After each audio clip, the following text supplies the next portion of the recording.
Madona nākamgad atzīmēs pilsētas 100-gadu jubileju, un Madonas muzeja svinību gadu lēmis iesākt pāris mēnešus agrāk ar zinātniskajiem lasījumiem, kas veltīti Madonas vēstures izpētei un atklāšanai.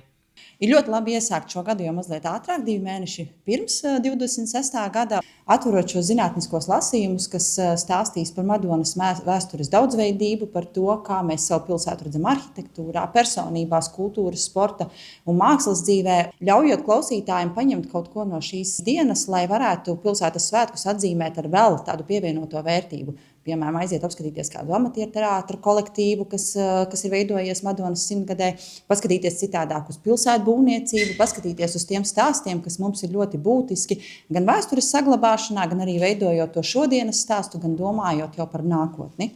Zināt savu vēsturi ir ļoti svarīgi mums katram, jo tādā veidā mēs atrodam savu personisku identitāti un arī šo te nacionālu identitāti, un reizē ar šīm zināšanām un ar šo izpratni par to, kas ir noticis ar to vietu, kur es dzīvoju, un ar tiem cilvēkiem, kas man līdzās un kas ir pirms manis dzīvojuši. Šādā veidā mēs varam arī izprast to, kāpēc mēs esam šodien tādi, nevis savādāk. Jo tas, kas ir šodien, tas ir principā pagātnes atspilgs.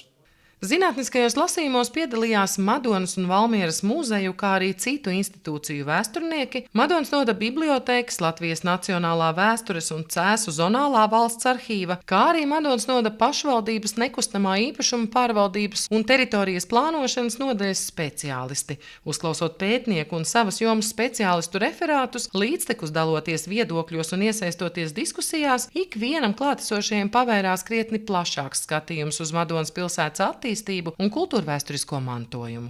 Tas ir jauki, ka muzejs ir no šāda iniciatīva nācis un apkopot, uzaicināt dažādus skatījumus, redzējumus. Un manējais ir par Madonas 20. gadsimta arhitektūras vēstures, to ievērojamāko stilu, modernismu, gan skarot to 30. gadu modernismu, kam visiem zināmais aizsargunams pieder, un vēl viena otrā ēka, ugunsdzēsēju depo un viena otra privāta māja.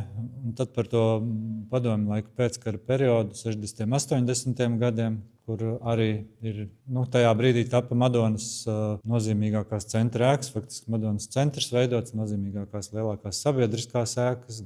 Un arī reizē vienlaicīgi var teikt tie dzīvojamie rajoni, kā tas ir saglabājis, man tas ir caur vecajām fotogrāfijām. Savukārt vēsturnieces Laimas Garās stāstījums šoreiz kontekstā ar Madonas Notpētniecības un mākslas muzeja fotonegatīvu krājumu.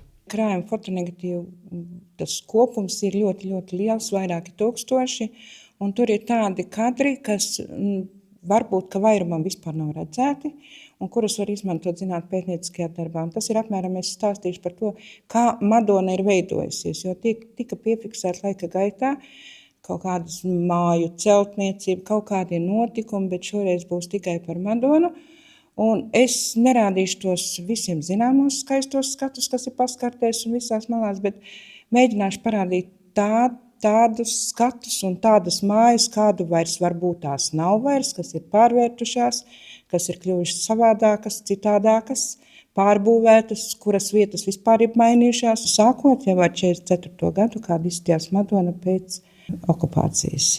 Kaus ar vēsturniece visi interesantākie esot fakti par vietām, kuras šobrīd pilnībā pārvērtušās un ēkām, kuras mūsdienās vairs nav saglabājušās. Ir interesanti taisni tas, kas ir agrāk te bijis. Jā, kas tagad, piemēram, ir aptieka, bet kādreiz tur bija kartupeļaugs.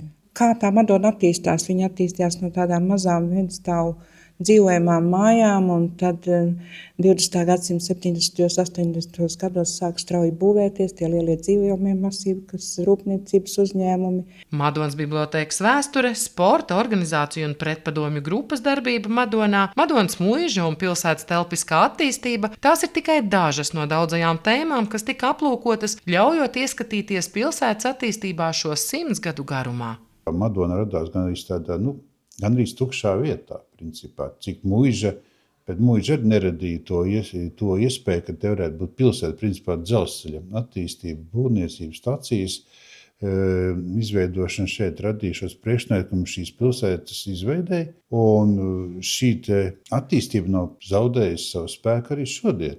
Mēs esam kļuvusi par administratīvu centru. Ar vienu mēs esam arī mūsu valsts plānošanas dokumentos mūs vērtē kā šo administratīvo centru ar dažādu pakalpojumu pieejamību cilvēkam lielā reģionā. Labi mainīgs šis te iedzīvotāju sastāvs, bet ir pietiekami stabils un skatāms nākotnē uz priekšu. Jāpiebilst, ka 100-gades pasākumi Madonā plānojas visa nākamā gada garumā ar svētku kulmināciju jūnija mēnesī, atzīmējot pilsētas tiesību piešķiršanu Madonai 1926. gada 7. jūnijā. Sandra Zariņa, Andris Milnis, RTV.